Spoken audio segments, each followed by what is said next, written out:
Halo, Oke, Assalamualaikum warahmatullahi wabarakatuh. Selamat malam, selamat pagi, selamat sore, selamat siang, dan teman-teman semua.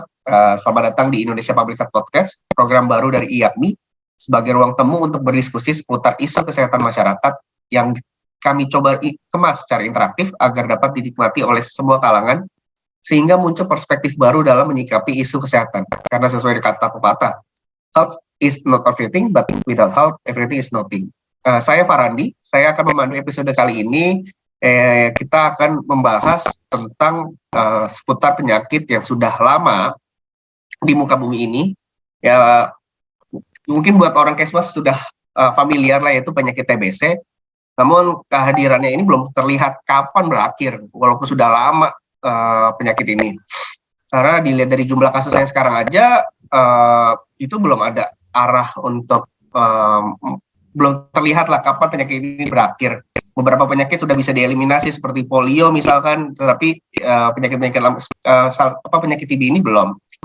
Nah, dalam rangka hari memperingati Hari TB di tahun 2022, kami ingin mencoba menyajikan konten diskusi ini terkait TB. Berbagai upaya sebenarnya sudah dilakukan oleh pemerintah untuk mengeliminasi TB dari negeri ini. Dan baru-baru ini sedang ditingkatkan konsep District Public Health Prevention dalam upaya penanggulangan TB. Juga terus bertepatan dengan momen Hari TB Sedunia, di mana temanya yang diambil adalah Invest to End Save Life, atau di secara nasionalnya Indonesia mengambil tema investasi untuk eliminasi tuberkulosis untuk selamatkan bangsa. Nah, salah satu investasi yang dilakukan adalah salah satu investasi yang dilakukan pemerintah adalah dengan penguatan DPPM ini, khususnya dari sisi komunitas. Nah, pada podcast kali ini kita sudah kehadiran Kak Bunga dari PR Konsorsium Komunitas Penabulu yang yang merupakan LSM yang berperan dalam penguatan komunitas dalam operasional plan TB 2021 hingga 2023. Nah, hari ini kita sudah kehadiran Kak Bunga. Halo Kak Bunga, apa kabar?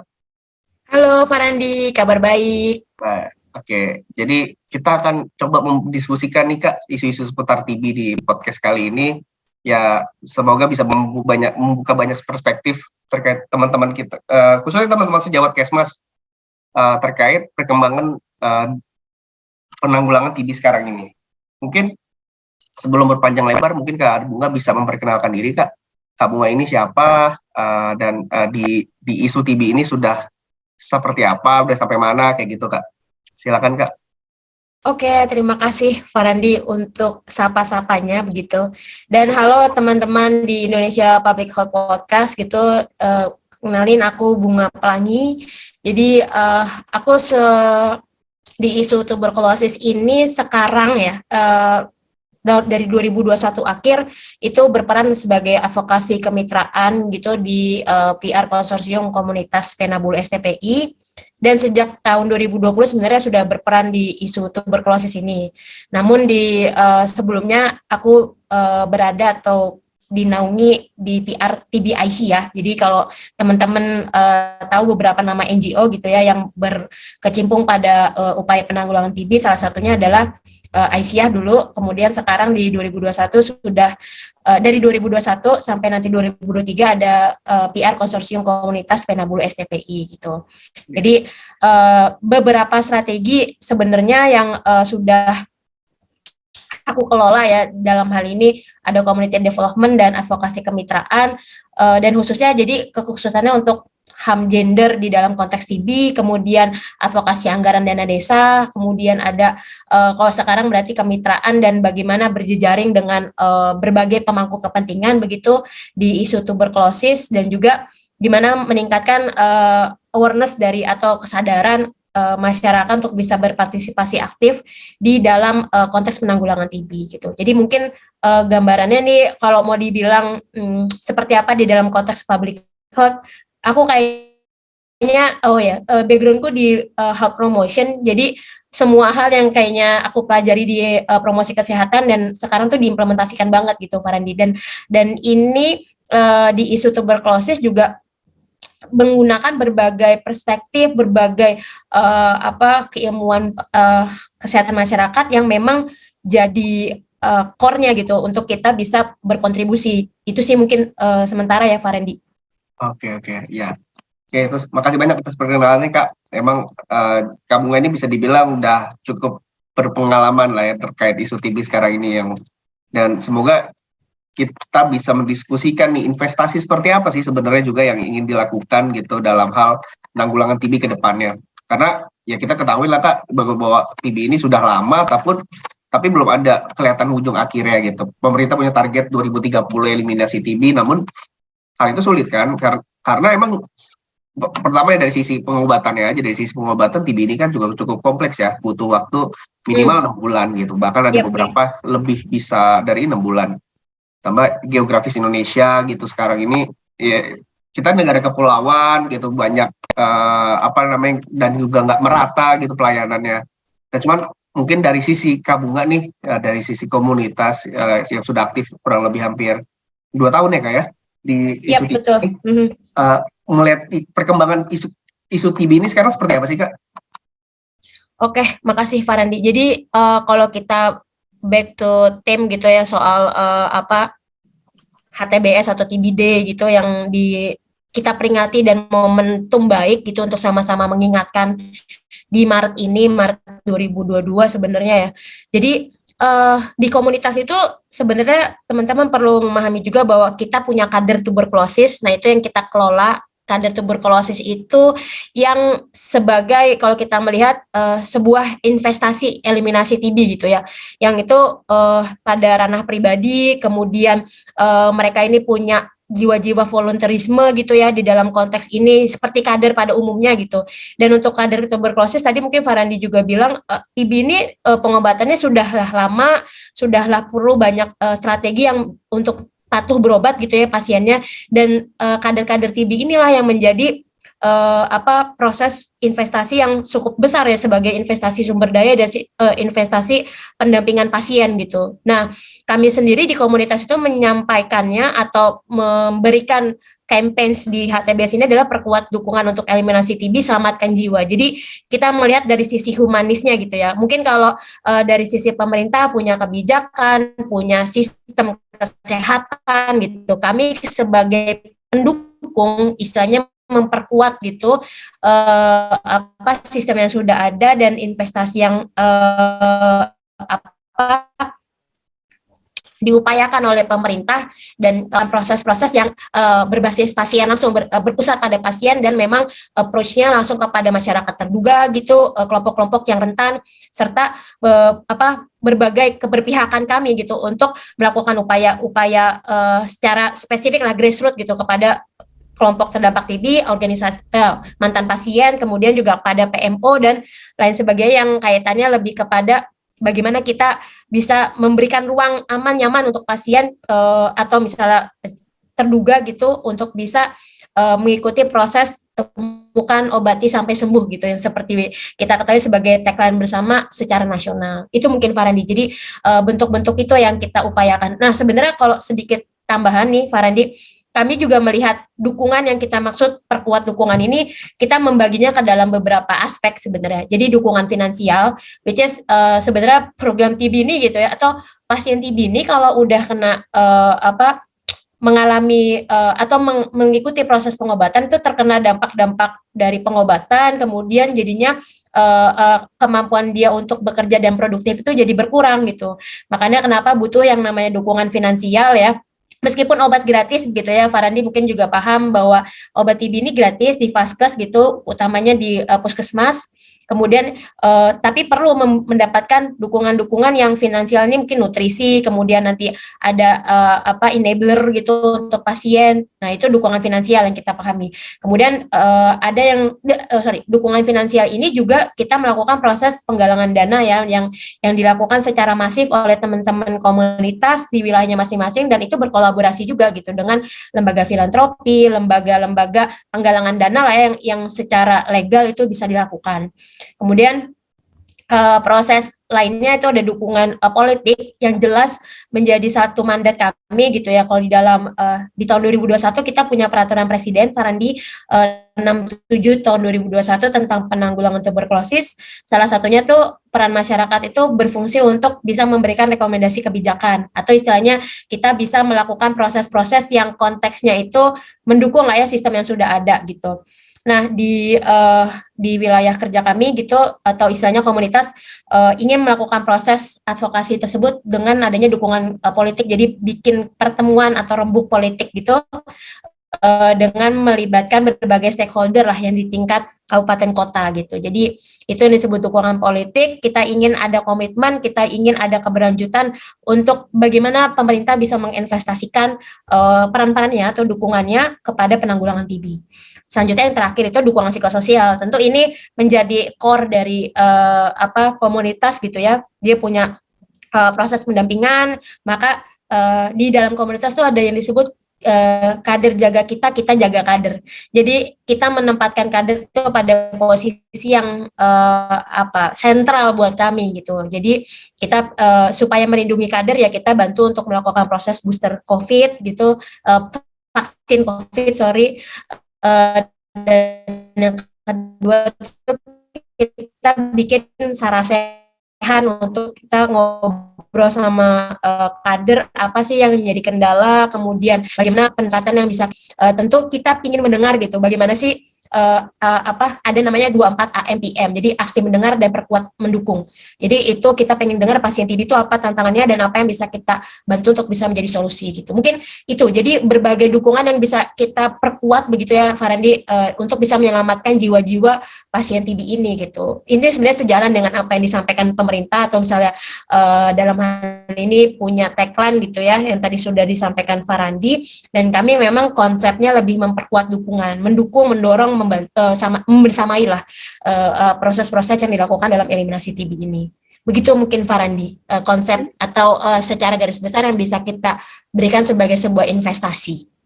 Oke, ya berarti ini sebuah investasi karena kedepannya mungkin ini akan membuat tadi kan bicara 3 poin, dukungan finansial, politik dan psikososial, di mana mungkin itu nanti dampaknya nggak bakal terasa sekarang ya Kak, itu akan terasa ke depannya. Dan mungkin permasalahan ini kan Indonesia juga cukup bergantung ya dengan para pendonor terkait program penanggulangan.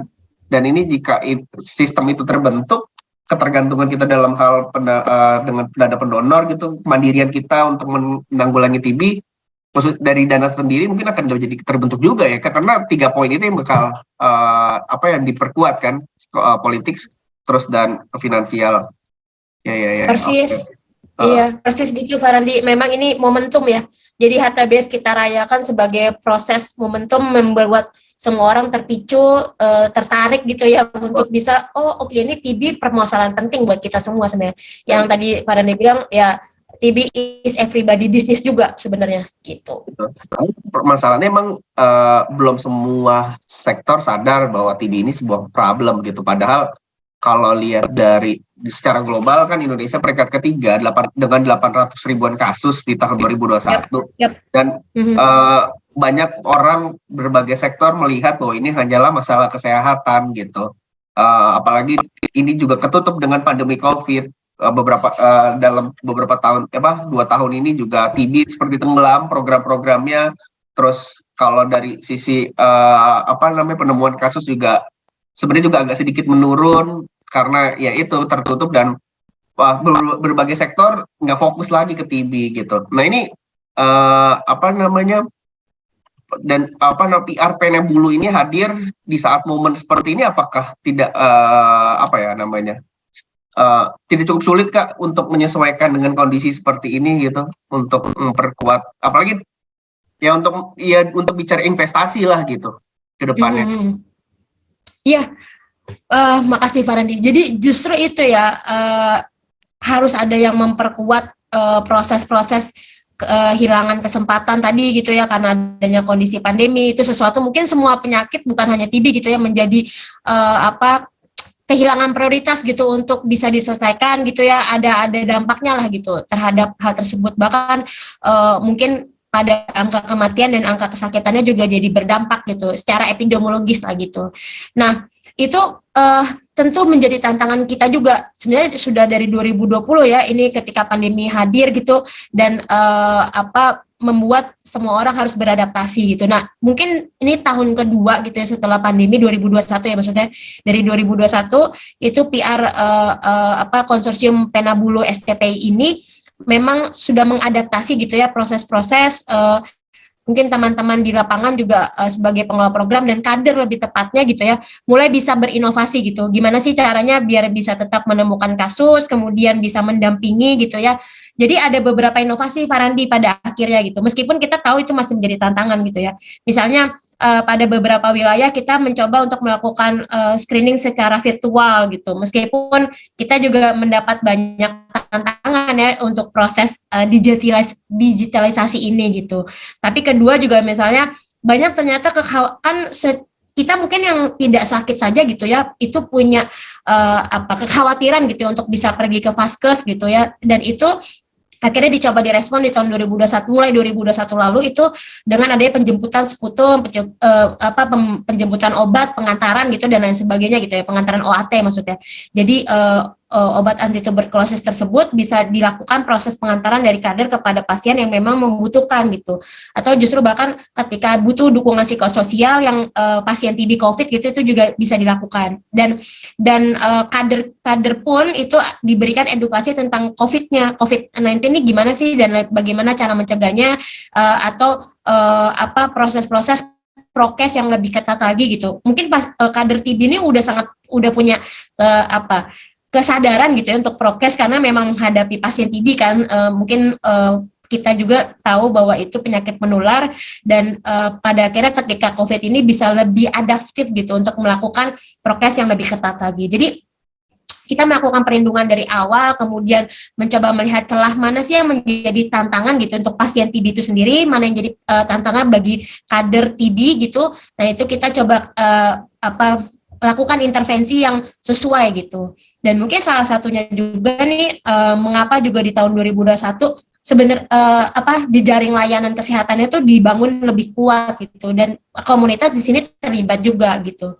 Mungkin Farandi boleh juga cek bahwa kita punya yang namanya pendekatan distrik public private mix gitu di tingkat kabupaten kota, yang itu membuat pasien tuh bisa melakukan proses pengobatan tidak hanya di puskesmas gitu. Maksudnya ya di puskesmas mungkin sentralnya nanti gitu ya, tapi di wilayah di vaskes lainnya tuh bisa terakses dengan baik gitu ya. Istilahnya bisa membuat akses secara menyeluruh gitu, universal aksesnya tuh dapat.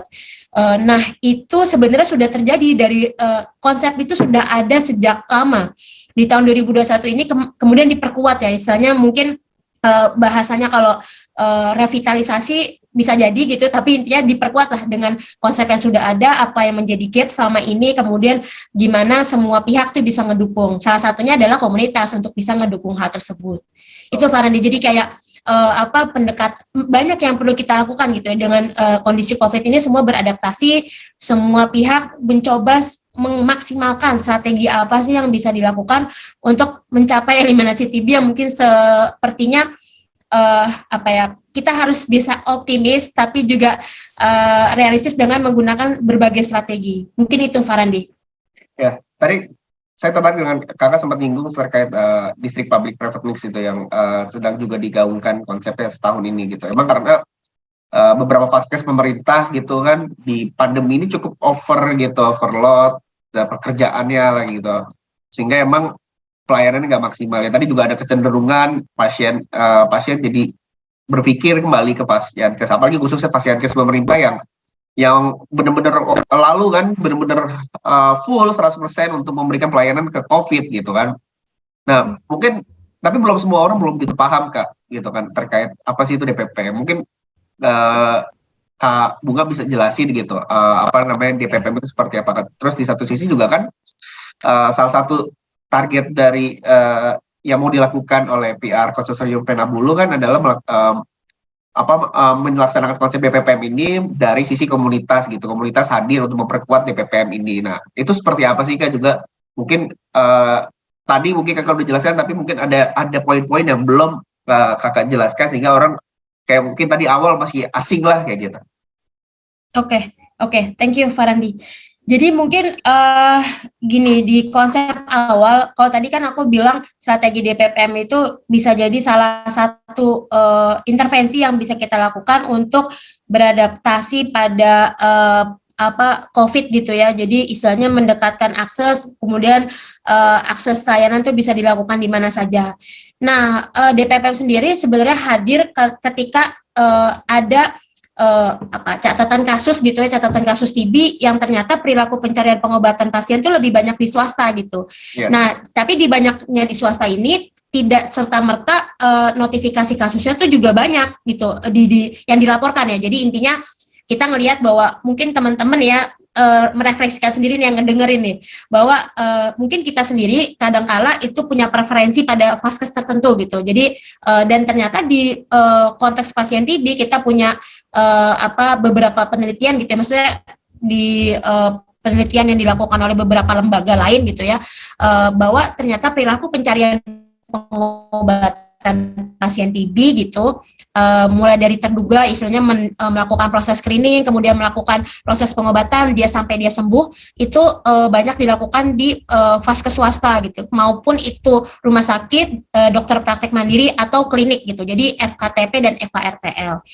Tapi ternyata datanya menunjukkan juga enggak serta-merta catatan kasus kontribusi atau misalnya dari 800.000 tadi misalnya yang Farandi bilang, ternyata paling banyak juga yang dilaporkan dari vaskes pemerintah gitu. Artinya kemana nih yang memang perilaku pencarian pengobatannya ke swasta tapi ternyata tidak terlaporkan di sistem yang sudah ada, sistem informasi tuberkulosis gitu ya, yang ada di Indonesia ini gitu. Nah itu menjadi ternyata perlu nih ada hubungan antara atau dibuat jejaring gitu bahasanya tuh, kalau di sini distrik public private mix itu kalau di Indonesia kan sebenarnya bauran layanan kesehatan swasta dan pemerintah gitu atau publik gitu ya, yang intinya bisa melingkan antara bagaimana satu pasien gitu bisa berobat di vaskes yang pemerintah juga bisa, vaskes swasta juga bisa dengan proses rujukan dan lain sebagainya.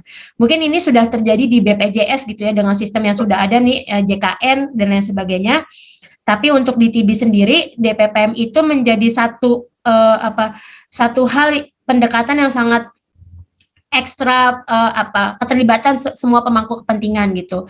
Jadi nanti kalau teman-teman jadi gini ngebayanginnya tuh satu istilahnya kayak gimana menyatukan atau membuat rujukan antara vaskes pemerintah, vaskes swasta gitu dengan sistem pencatatan pelaporannya tuberkulosis, kemudian adanya pemberian obat, adanya skema orang kalau mau melakukan proses pengobatan itu kan ya ada proses administrasinya, ada proses pengobatan, tentu ada fasilitas obatnya, kemudian sarana prasarana ketika mau pemeriksaan dan lain sebagainya, kemudian dilaporkan dan lain sebagainya.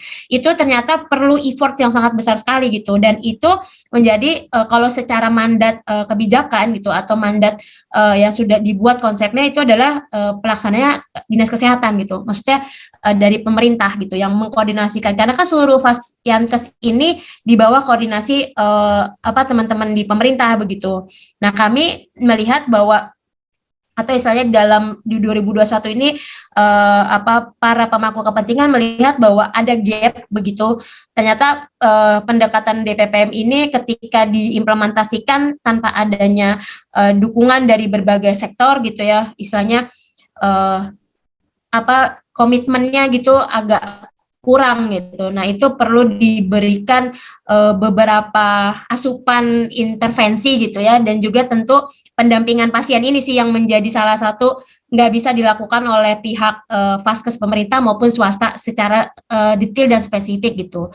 Dan ada mandat juga bahwa artinya tadi yang pertama perlu adanya proses advokasi gitu untuk para pemangku kepentingan ini, dan itu menjadi tugasnya komunitas gitu ya, melihat apa saja gapnya, bagaimana proses itu bisa, apa yang menjadi kesenjangan itu bisa dibantukan untuk dalam konteks melihat gitu ya peluang apa yang bisa menjadi solusi, kemudian apa yang bisa diproses untuk saling berkomunikasi antar vaskes atau antar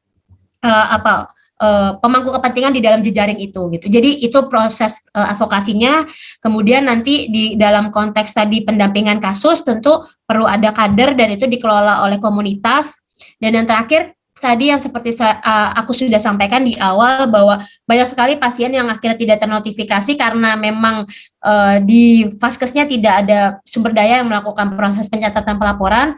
Yang kedua adalah karena memang lost to follow up. Jadi pasien itu nggak ada nih kan, misalnya oke, kamu sudah masuk ke klinik, kemudian harus periksa nih, nggak ada labnya di dalam klinik tersebut gitu. Harusnya ke puskesmas atau misalnya dirujuk lagi ke Vaskes mana yang memiliki sarana prasarana. Nah, itu nggak ada yang kontrol atau nggak ada yang proses mendampingi kan pasien tersebut atau terduga tersebut, maksudnya terduga TB. Kemudian akhirnya hilang kita punya kehilangan lost to follow up untuk proses diagnosis. Ada juga yang mungkin sudah masuk berobat tapi karena merasa sudah sembuh tidak melakukan pengobatan lagi gitu, itu kan lost to follow up masa pengobatan.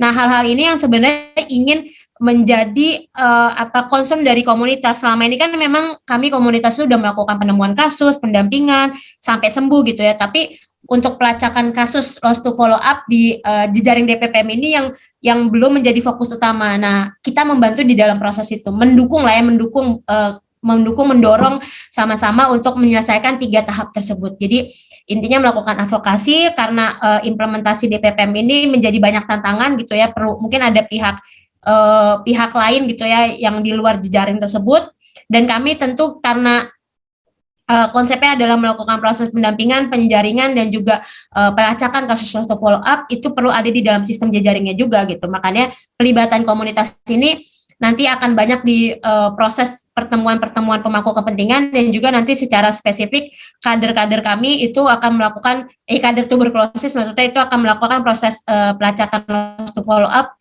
dan penemuan kasus dari indeks tersebut serta melakukan kegiatan pendampingannya gitu sampai si pasien tersebut sembuh gitu. Mungkin itu gambarannya Farandi, bagaimana sebenarnya dukungan komunitas itu di dalam konteks ini. Jadi kalau di dalam Kesmas gitu atau public health, tentu kegiatan yang dilakukan atau mengelola kader ini menjadi paket lengkap gitu ya. Kalau menurut aku sendiri sebagai salah satu tim di komunitas gitu ya, kita bisa melihat bahwa gimana caranya mendukung sistem yang sudah ada gitu, sudah terbentuk. Kalaupun ada gap itu gimana caranya bisa menjadi solusi bersama, dan kita bisa berkolaborasi karena pemerintah dan organisasi masyarakat sipil ini kan bentuknya adalah kalau bisa berkolaborasi dengan baik itu tentu sistemnya akan jadi lebih oke gitu. Maksudnya ingin mendukung itu sebagaimana ya perkuat dukungan untuk eliminasi TB gitu. Gitu mungkin Farandi. Iya, betul. Setuju sih, Kak. Emang menurut saya juga salah satu campaign yang selalu dilakukan pemerintah kalau dari tahun ke tahun kalau di hari terkait TB itu campaign juga pertama adalah sebelum DPPM ini booming ya, adalah jika memiliki gejala 2 minggu batuk bla bla bla gitu, datanglah ke puskesmas gitu kan, sehingga membuat banyak mindset mungkin tadi yang Kak Bunga sampaikan. Mindsetnya ke salah satu vaskes saja, itu salah satunya puskesmas gitu, bahwa masalah TB itu hanya masalah di puskesmas atau vaskes pemerintah aja. Padahal ya vaskes pemerintah ya kalau dibandingin dengan jumlah penduduk juga nggak cukup gitu. Dan yang ada kalau yang jadi dibebankan dengan vaskes pemerintah aja nggak bakal selesai yang ada TB-nya gitu kan. Tentu. Dari sisi swasta emang juga masalah keberlanjutan lah istilahnya ya, keberlanjutan dari pasien-pasien yang datang gitu, terduga yang datang ya itu mempunyai kelemahan karena mereka nggak punya sumber daya kan. Terus mereka juga punya, kalau swasta kan istilahnya atau yang public private, mereka punya sisi bisnis lah istilahnya gitu. Sisi bisnis ya nggak mungkin lah mereka mengeluarkan sumber daya untuk melacak kasus, menanyain gitu kan. Saya yakin juga ya mereka juga salah satu orientasi pertama kan nggak semuanya melulu karena ngikutin pemerintah gitu, tapi bisa aja salah satu faktornya juga adalah mereka memberikan pelayanan karena emang sisi finansial gitu. Itu yang menjadi tantangan sih, dan komunitas itu hadir ya, komunitas itu hadir untuk menjawab permasalahan tersebut. Oke. Cuman gini Kak, salah satu tantangannya kan sebenarnya dari TB itu dari tahun ke tahun, dari dulu hingga sekarang gitu, dari zaman mungkin bahla hingga zaman milenial sekarang adalah permasalahan stigma gitu kan. Orang bahkan sekarang mungkin banyak orang berpikir bahwa TB ini adalah permasalahan hanya kaum kaum tertentu saja gitu, menengah ke bawah lah. Nah, dari sisi komunitas bagaimana nih untuk memerangi stigma ini gitu kan? Apalagi ini yang ditekankan adalah peran kader gitu kan. Mohon maaf, kader ini kan belum tentu profesional kesehatan gitu kan, Kak. Iya. Nah, uh, masyarakat juga masih belum begitu percaya gitu kan.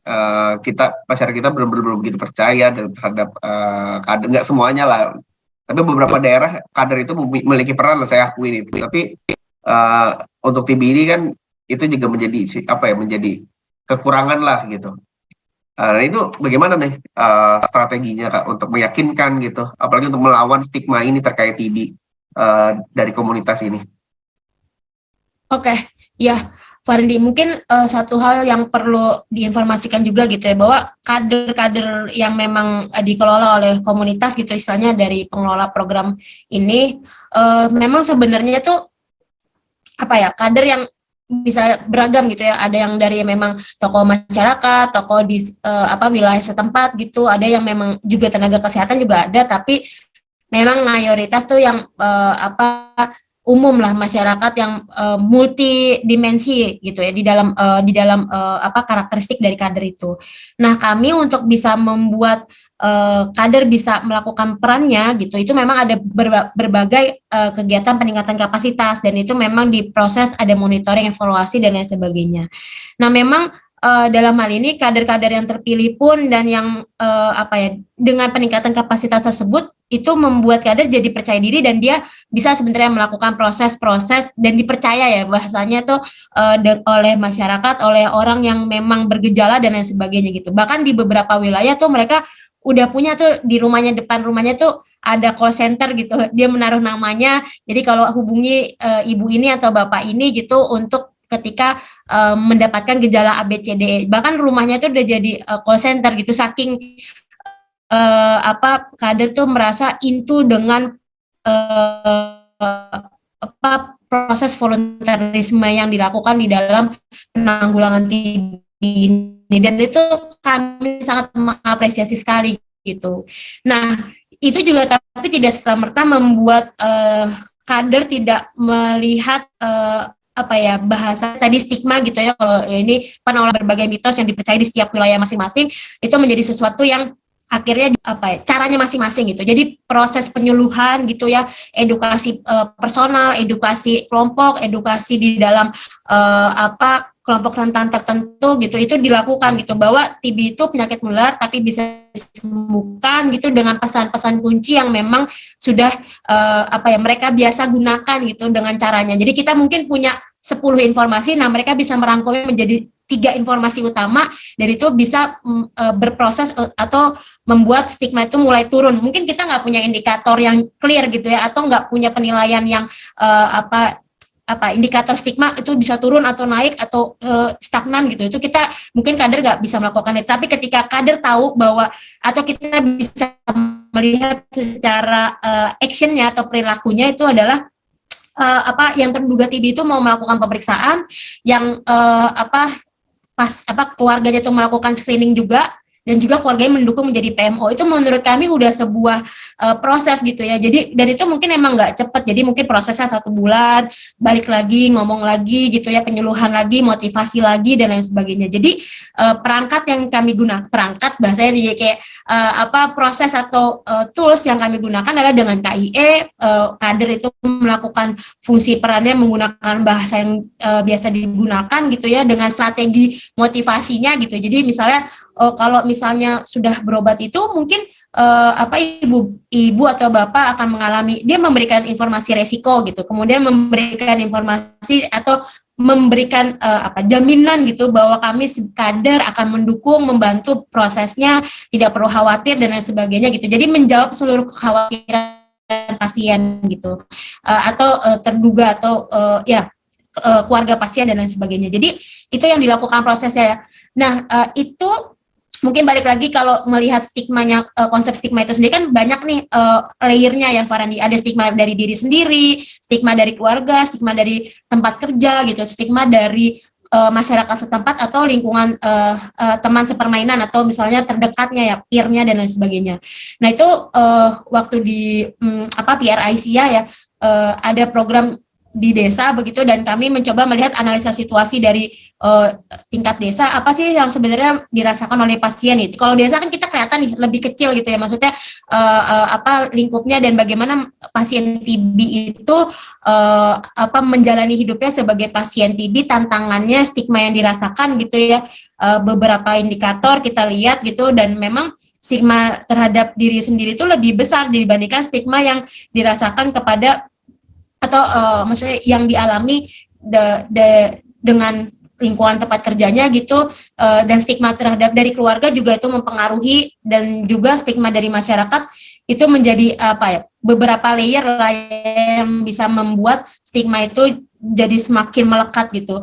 Dan kan kita melihat stigma itu apa sih nanti dampaknya terhadap proses pengobatan gitu kan, dan kepatuhan dia terhadap berobat gitu. Itu mempengaruhi cukup banyak karena meskipun tidak dalam konteks statistik ya, itu konteks kualitatif melihatnya bahwa stigma itu bisa mempengaruhi untuk misalnya kalau ke vaskes itu jadinya nggak mau kelihatan tetangganya, nggak mau kelihatan keluarganya gitu, karena khawatir jadi justru dianggap aib gitu, atau misalnya dianggap sebagai sumber penyakit gitu ya, jadi nggak mau ditemenin justru malahan gitu, jadi mau sendiri aja gitu, atau justru stigma yang ada di tempat kerja jadinya tidak bisa bekerja optimal gitu, karena merasa lebih sakit dan dia tidak mau diketahui statusnya dan lain sebagainya. Jadi ada beberapa hal sih yang terjadi dengan konteks stigma itu terhadap dampaknya gitu ya.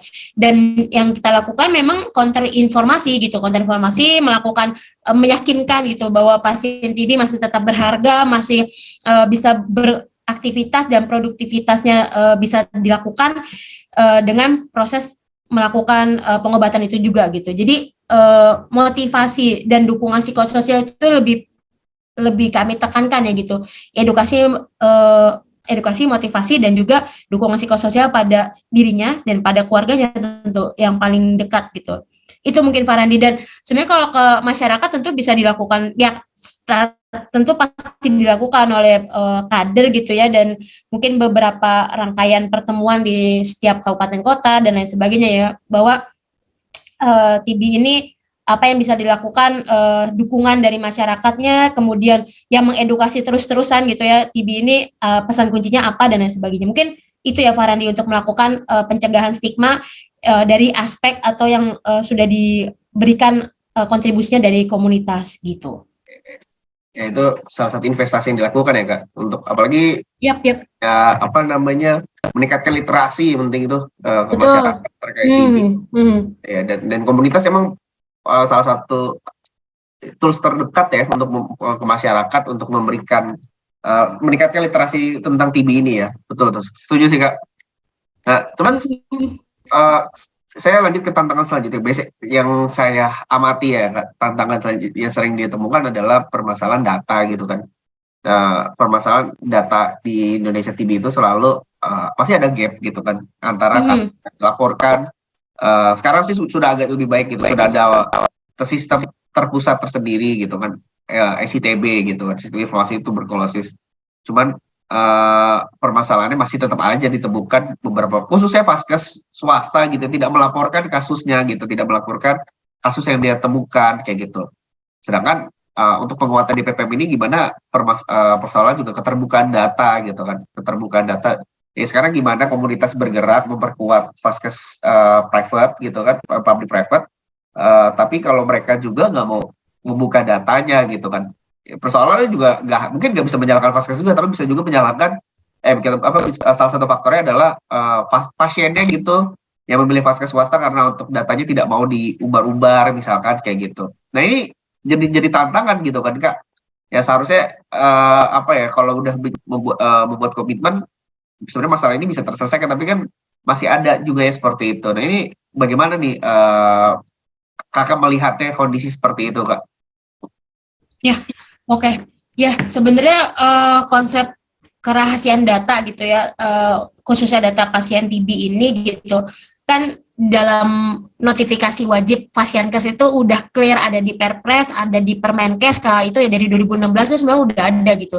Jadi seluruh Vaskes itu wajib memberikan informasi notifikasi kasus gitu kepada dinas kesehatan setempat. Jadi artinya sebenarnya ini kalau mau dibilang klausul yang mandatori gitu, dan ini langsung dari Permenkes, bahkan sekarang udah di Perpres gitu. Jadi sebenarnya tidak ada alasan untuk bukan tidak ada alasan ya, lebih tepatnya ini suatu kewajiban gitu untuk membuat jadi karena ini mandatori gitu ya, bahwa notifikasi wajib oleh Fasiankes kepada pihak setempat gitu ya, itu Dinkes gitu. Jadi memang tidak seharusnya tidak ada penggunaan data yang tidak sesuai atau kebocoran data gitu, karena memang Dinkes menggunakannya sesuai kebutuhan gitu, dan selama ini memang tidak ada kasus ya. Maksudnya kalau mau dibilang kita khawatir gitu Fasiankes dan lain sebagainya, karena memang sudah clear, dan memang di dalam konteks ini Fasiankes kan di bawah koordinasi Dinkes ya. Jadi jelas proses akreditasi, proses monitoring evaluasi, pembinaan dan lain sebagainya itu menjadi mekanisme yang perlu dilakukan gitu, dan itu mekanismenya sudah terjadi gitu. Tinggal proses untuk program TB-nya itu disosialisasikan, diadaptasi oleh rumah sakit atau Fasiankes ya swasta pemerintah gitu ya, untuk bisa melakukan prosedur yang berlaku lah ya, mulai alur rujukan, alur diagnosis, alur jejaring layanannya, kemudian alur logistik dan lain sebagainya, itu ada prosedurnya, dan itu memang perlu diikuti. Memang yang jadi satu masalah mungkin ini ya, bukan masalah, tantangan lah ya Farandi, bahwa kita tahu mungkin semua di puskesmas pun itu proses pencatatan pelaporan gitu ya, dengan banyaknya form, dengan beban kerja dan lain sebagainya, itu mungkin jadi tantangan juga Farandi. Bisa jadi di beberapa wilayah itu bukan, atau di beberapa vaskes gitu ya, ditemukan notifikasi wajib itu tidak terjalin, bukan tidak mau berkomitmen gitu ya, tapi ada hal-hal yang memang sifatnya teknis gitu, tidak ada sumber daya manusia gitu ya, yang menjadi pengampu kegiatannya gitu, bahkan mungkin beban kerja dan lain sebagainya menjadi kendala gitu. Mungkin itu kalau konsepnya lebih sistem yang berlaku sekarang, dan kerahasiaan data tuh harusnya sudah bisa diakomodir dengan ini ya, Permenkes dan Perpres. Jadi tidak ada konsep ini ya, keterbukaan informasi itu bisa dilakukan dan pembagian data itu bisa terjadi dengan adanya klausul itu gitu. Jadi khusus ini special case gitu ya, bahwa TB ini perlu diwajib dilaporkan karena beberapa alasan tadi gitu, untuk proses pencatatan pelaporan yang lebih baik, untuk bisa mendata kasusnya lebih optimal, bisa mencegah dan juga mencegah penularan lagi gitu ya kepada pasien atau kepada kelompok lain gitu. Dan itu ya dengan notifikasi wajib gitu. Begitu mungkin Pak Randi. Ya, betul. Setuju sih Kak. Karena emang ya menjadi tantangan lah gitu. Aturan sudah ada, tinggal berarti perkuat gimana komitmen ya, memperkuat komitmen masing, khususnya Fasiankes swasta gitu, untuk melaporkan notifikasi. Karena emang semuanya saling berkaitan ya Kak. Kalau datanya tidak dibuka gitu kan, di komunitas juga nggak bakal bisa berjalan gitu, dan persoalannya adalah ada kemungkinan angka putus berobat juga semakin tinggi, atau angka kematian juga malah jadi semakin tinggi, dan itu juga hal yang seperti itu sih harus diminimalisir gitu ya kayak. Tentu. Iya. Apalagi melihat akhir-akhir ini juga TBRO gitu kan, di mana angka KTA itu dampaknya adalah dampak dari putus berobat gitu kan, itu yang juga harus diwaspadai gitu kan. Oke. Yep. Oke, kita udah di ujung nih Kak. Jadi kita hampir 1 jam kita ngobrol-ngobrol. Mungkin sebagai penutup Kak, apa sih rencana ke depannya dari mungkin dari PR konsorsium komunitas Penabulu gitu, terkait penguatan DPPM ini dari sisi komunitas, karena akan sampai 2023, investasi apa nih yang akan dilakukan lagi gitu kan? Mungkin kalau bisa kasih bocoran, karena saya rasa juga PR konsorsium Penabulu juga nggak bisa jalan sendirian gitu kan, butuh banyak pihak, dan agar bisa berjalan mulus, banyak pihak harus juga tahu gitu apa yang ingin disampaikan. Mungkin bisa disampaikan Kak, ceritain gitu rencana ke depan, dan mungkin kalau emang ada sosial media dari untuk tahu aktivitas-aktivitas yang dilakukan oleh PR konsorsium komunitas Penabulu, itu bisa juga di-sharing Kak. Silakan. Oke, makasih Farandi. Jadi kalau untuk kedepannya nih ya, di rencana 2022 sampai 2003 untuk DPPM-nya sendiri itu, jadi kita punya serangkaian intervensi ya yang kita lakukan gitu. Mulai dari proses advokasinya tadi aku bilang ada pertemuan komunitas dengan pemangku kepentingan gitu ya. Itu melibatkan berbagai aktor yang ada di jejaring DPPM gitu, tim DPPM lah gitu, baik di tingkat provinsi maupun kabupaten kota. Kita tuh memperkuat DPPM ini secara spesifik ya sebagai prioritas utama tuh di 18 provinsi dari 30 provinsi wilayah kerja kita, kemudian di 77 kabupaten kota dari 190 kabupaten kota. Itu sebagai gambaran bagaimana dampak atau besaran intervensi yang akan dilakukan. Nah, di wilayah kerja tersebut gitu, prioritas wilayah kerja DPPM ini, kami dari komunitas tuh nanti akan mengumpulkan ya pemangku kepentingan mulai dari asosiasi Pasienkes gitu ya, perhimpunan rumah sakit, kemudian nanti dari organisasi profesi, Kopi TB gitu, dan tentu dari pemerintahan gitu, Dinkes itu sudah pasti gitu, dan tentu melibatkan teman-teman dari tim teknis, technical officer, kemudian nanti ya berbagai stakeholder yang ada di tingkat untuk intervensi DPPM ini. Nanti kita bikin kesepakatan gitu, melihat apa sih yang menjadi kesenjangan gitu, analisa situasi, kemudian kita memetakan peran masing-masing gitu ya, membantu proses community led advocacy bahasanya itu ya, dan kemudian nanti menyusun strategi implementasi apa yang bisa kita lakukan dan membuat alur gitu supaya ini tuh bisa terjadi dengan efektif gitu ya. Mungkin dengan acuan yang sudah dibuat panduannya oleh Kementerian Kesehatan bisa menjadi acuan utama, dan kita bisa menyesuaikan kembali dengan konteks kewilayahan seperti yang ada disampaikan di Perpres. Jadi itu yang akan kita bantu memperkuat gitu ya, memperkuat implementasi DPPM-nya dengan membuat atau mendorong kesepakatan agar terjadi di tingkat provinsi maupun kabupaten kota.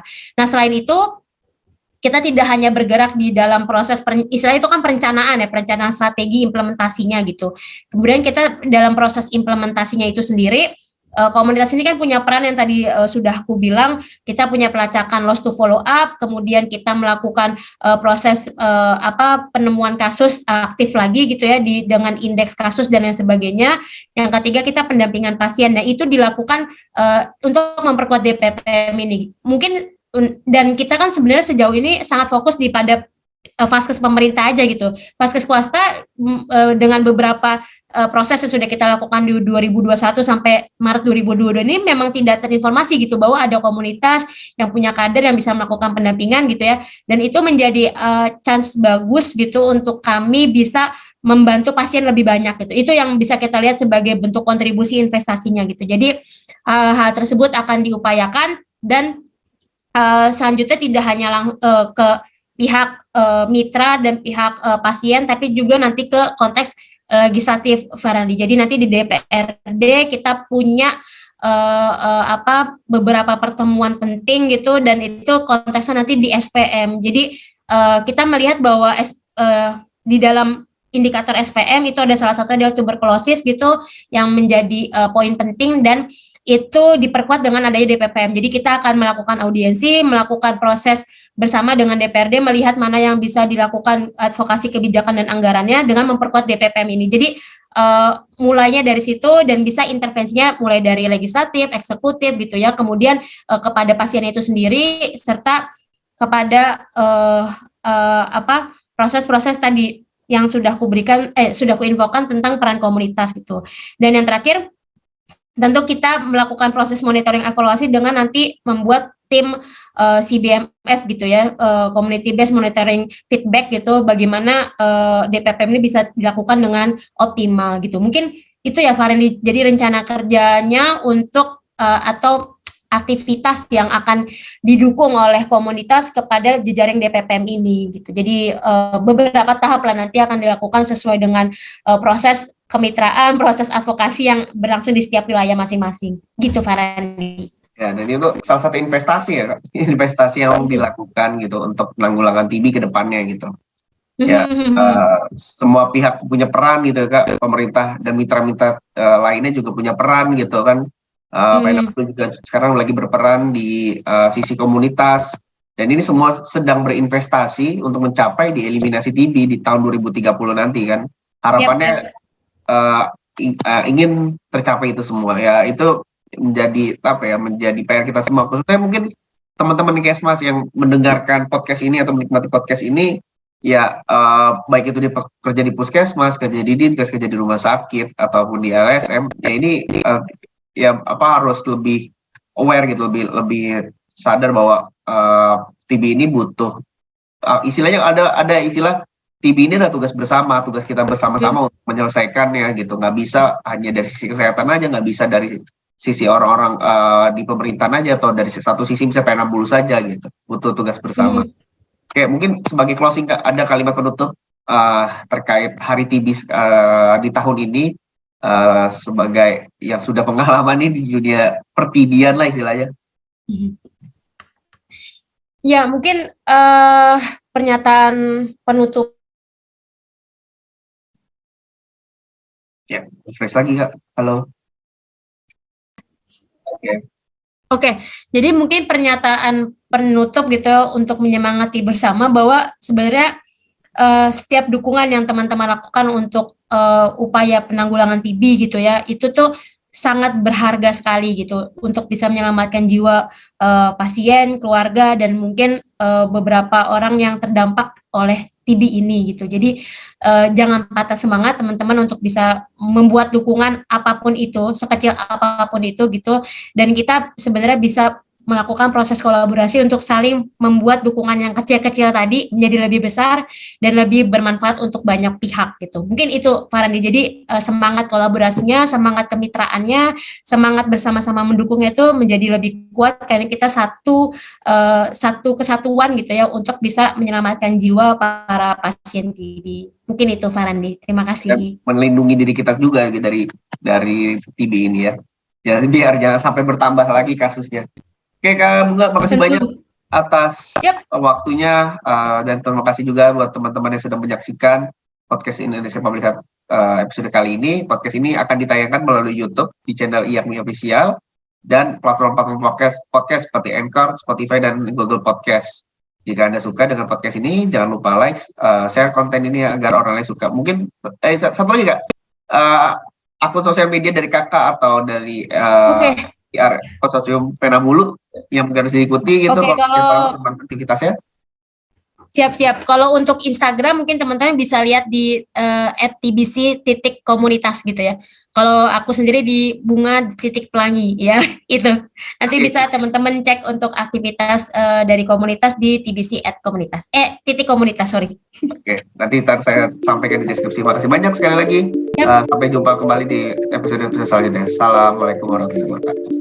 Waalaikumsalam warahmatullahi wabarakatuh. Terima kasih.